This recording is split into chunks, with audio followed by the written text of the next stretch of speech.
কিন্তু গণভোট পরবর্তী সময় আপনারা সবকিছুই দেখছেন যে কিভাবে গণভোটের গণরায়কে অস্বীকার করা হয়েছে। বিএনপি এখন একটা কৃত্রিম বিরোধ বা সংকট তৈরি করছে যে জুলাই সনদ বনাম জুলাই আদেশ।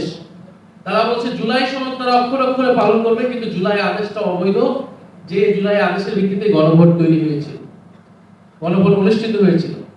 ফলে তারা একটা বিরোধিতা তৈরি করছে, কারণ তারা জুলাই সনদকে তারা তাদের নিজেদের দলীয় ইশতেহারে পরিণত করেছে এবং এই সংকট তৈরি করেছিল বলেই গণভোটের প্রস্তাব এসেছিল এবং গণভোটের মাধ্যমে এটাও বলা হয়েছিল যে সংবিধান সংস্কার পরিষদ করা হবে, কারণ এই যে মৌলিক সংস্কারগুলা এগুলা সংবিধান সংশোধনের মাধ্যমে সম্ভব নয়। সংবিধান সংশোধনের মাধ্যমে সংবিধানের ফ্রেমওয়ার্কের মধ্যে কোনো মৌলিক পরিবর্তন সম্ভব নয়। সেটার জন্য একটা গাঠনিক ক্ষমতা এই সংসদকে দিতে হবে, যার নাম হবে সংবিধান সংস্কার পরিষদ। ফলে জুলাই সনদ বাস্তবায়নের পদ্ধতি এটাই হবে। কিন্তু আমরা দেখেছি সংসদে তারা নতুন করে একটা মুলতবি প্রস্তাব এনেছিল, যেখানে তারা বলার চেষ্টা করছে জুলাই সনদ কোন পথে বাস্তবায়ন করা সম্ভব, জুলাই সনদ কোন পথে বাস্তবায়ন সম্ভব, সেই আলোচনা ঐক্যমত কমিশনেই হয়েছিল। ফলে প্রধানমন্ত্রী এবং তাদের প্রতিনিধি হিসেবে ঐক্যমত কমিশনে সেই সময় যারা ছিলেন, বর্তমান স্বরাষ্ট্রমন্ত্রী, তারা সকলেই কথার বরখেলাপ করেছেন। তারা তাদের নিজেদের দলীয় ইশতেহার দেওয়া সেই ইশতেহারের বরখেলাপ করেছেন, জুলাই সনদের বরখেলাপ করেছেন এবং গণভোটের গণরায়কে তারা বৃদ্ধাঙ্গুলি দেখিয়েছে।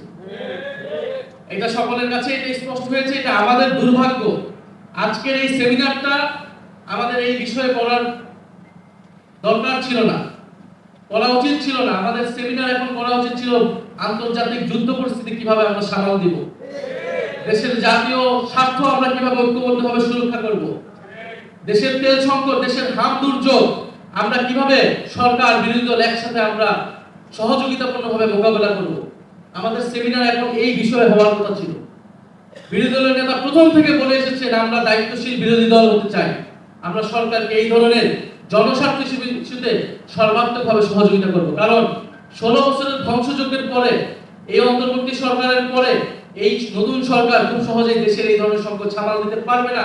এটা খুবই কমন সেন্স, এটা আমরা সকলেই জানি। গতকাল 10 জন শিশু মারা গিয়েছে হাম দুর্যোগের কারণে। সারা দেশে হাহাকার, আইসিইউ পাচ্ছে না সাধারণ মানুষ এবং তেল সংকটের কথা আপনারা সকলেই জানেন।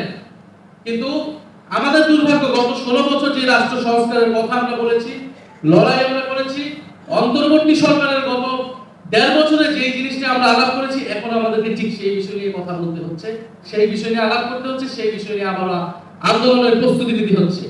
এবং জাতিকে এই দুর্যোগে টেনে এনেছে বিএনপি, ফলে বিএনপিকে এর দায়ভার এবং এর পরিণতি ভোগ করতে হবে।